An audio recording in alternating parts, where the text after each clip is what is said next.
ഉംറ തീർത്ഥാടകർ വിസ കാലാവധിക്കുള്ളിൽ സൗദിയിൽ നിന്ന് മടങ്ങണമെന്ന സൗദി ആഭ്യന്തര മന്ത്രാലയത്തിന്റെ നിർദ്ദേശം. കാലാവധിക്കുള്ളിൽ മടങ്ങാത്ത തീർത്ഥാടകരെക്കുറിച്ച് റിപ്പോർട്ട് ചെയ്യാത്ത സർവീസ് സ്ഥാപനങ്ങൾക്ക് പിഴ ചുമത്തും.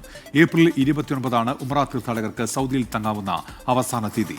സീസണിൽ ഇതുവരെ 68 ലക്ഷത്തിലേറെ ഉംറ തീർത്ഥാടകർ സൗദിയിലെ 4 വിമാനത്താവളങ്ങൾ വഴി യാത്ര ചെയ്തു.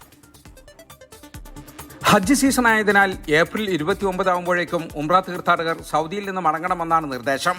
ഉംറ വിസയിൽ ഈ കാലാവധി ഇപ്പോൾ രേഖപ്പെടുത്തുന്നുണ്ട്. വിസ കാലാവധിക്ക് ശേഷവും സൗദിയിൽ നിന്ന് മടങ്ങാത്ത തീർത്ഥാടകർക്കെതിരെ നടപടി സ്വീകരിക്കും. സൗദിയിൽ നിന്ന് മടങ്ങാത്ത തീർത്ഥാടകരെ കുറിച്ച വിവരങ്ങൾ കൃത്യസമയത്ത് റിപ്പോർട്ട് ചെയ്യണമെന്നാണ് ബന്ധപ്പെട്ട ഉംറ സർവീസ് കമ്പനികൾക്ക് ലഭിച്ചിരിക്കുന്ന നിർദ്ദേശം. അല്ലാത്തപക്ഷം കമ്പനികൾക്കെതിരെയും നടപടി സ്വീകരിക്കും.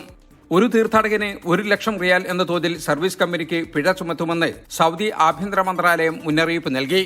മടങ്ങാത്ത തീർത്ഥാടകരുടെ എണ്ണം കൂടുന്നതിനനുസരിച്ച് പിഴയും കൂടും.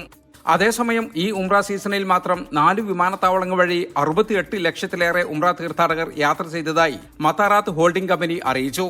റമദാൻ 1 മുതൽ ഷവാൽ 7 വരെ ജിദ്ദ, മദീന, യാംബു, തായിഫ് എന്നീ വിമാനത്താവളങ്ങൾ വഴി യാത്ര ചെയ്ത തീർത്ഥാടകരുടെ കണക്കാണിത്.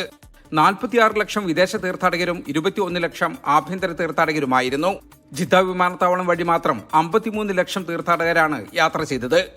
ആകെ 40,000-ഓളം വിമാനങ്ങൾ സർവീസ് നടത്തിയതായും റിപ്പോർട്ട് പറയുന്നു. ജലീൽ കണ്ണമംഗലം, 24 ജിദ്ദ.